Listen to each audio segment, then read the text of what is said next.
Hindi ko na. Hi, kay Carol. Hi. Good morning, everyone. Happy Sunday! Happy Sunday. Ito na yung buhay namin dito pag linggo.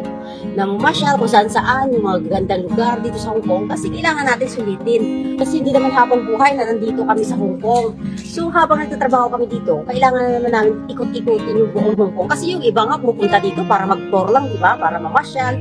Kami, nandito na kami, nagtatrabaho pa. Double purpose na di ba? Double purpose na. Kumikita ka na, nagtatrabaho ka na, makapamasyal ka pa. Di ba mga kabilas? Kaya kayo dyan, kung gusto nyo talaga mag-abroad, recommended ko talaga sa inyo yung Hong Kong na. Kasi una-una, yung Hong Kong, yun yung pinakamalapit sa Pilipinas, malaki yung sahod. Di ba? Anytime pwede pa tayo umuwi kapag meron tayong emergency. Tsaka yung Hong Kong yung pinakamalaking sahod sa healthcare na sa malapit lang sa Pilipinas. Dahil yung Hong Kong talaga yung pinakamalaking sahod kahit katulong ka lang, mga kabilas. Kaya recommended talaga yung Hong Kong kung gusto mo talaga mag-abroad. Kaso, yun nga lang, kailangan mo rin maglabas ng pera. Kung gusto mo talaga mag-Hong Kong. Ang una, malaki ang sahod. Pangalawa, malapit sa Pilipinas. Pangatlo, maganda na lugar. Diba? Ang Hong Kong ang pinakamaraming magagandang lugar dito, magagandang view, mga kabilas. Kaya kung gusto nyo talaga mag-abroad, recommended ko talaga sa inyo ang Hong Kong. Nandun na tayo sa paswertihan ng amo. Pero kapag ikaw naman ay mabuting isang helper, isang kasambahay mga kabilas, walang amo na masama sa iyo. Kasi minsan kasi depende din yan sa atin na mga helper ang pakipagbagay ba, pakipagsama sa mga amo, diba mga kabilas. Kaya ayun, minsan kasi mayroon tayong mga kababayan na masyadong ma-attitude din pagdating sa trabaho, pagdating sa amo. Kasi dinadala nila dito yung kanilang mga kurso. Kuno, yung mga tinapos nila sa Pilipinas. Alam niyo mga kabilas, marami po tayo mga kababayan dito na nakagraduate ng college. Teacher, nursing, kung ano-ano pa mga kurso meron sila. Pero nandito sila sa Hong Kong para magkatulong mga kabilas.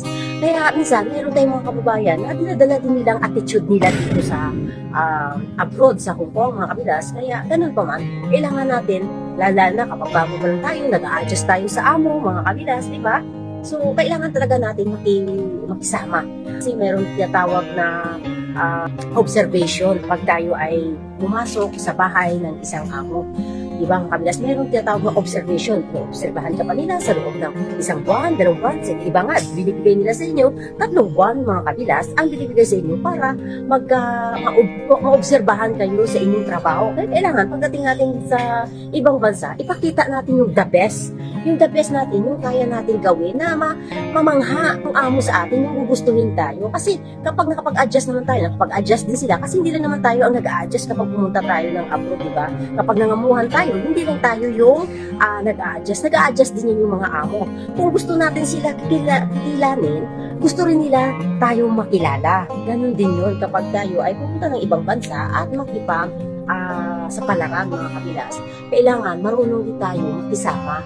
Kasi hindi yung porket na nakapagtapos ka ng pag-aaral sa Pilipinas, pupunta ka ng abroad at dadalhin mo dito yung pinag-aralan mo. Hindi naman, pumunta ka dito, makatulong ka. Hindi mo na dapat dalhin kung ano yung tinapos mo doon na diploma sa Pilipinas. Kung gusto mo dalhin ang diploma mo, huwag ka na pumunta ng abroad para magkatulong. Magtrabaho ka na lang, magtrabahuan mo ang tinapusan mo na pinag-aralan sa Pilipinas. Di ba mga kabilas?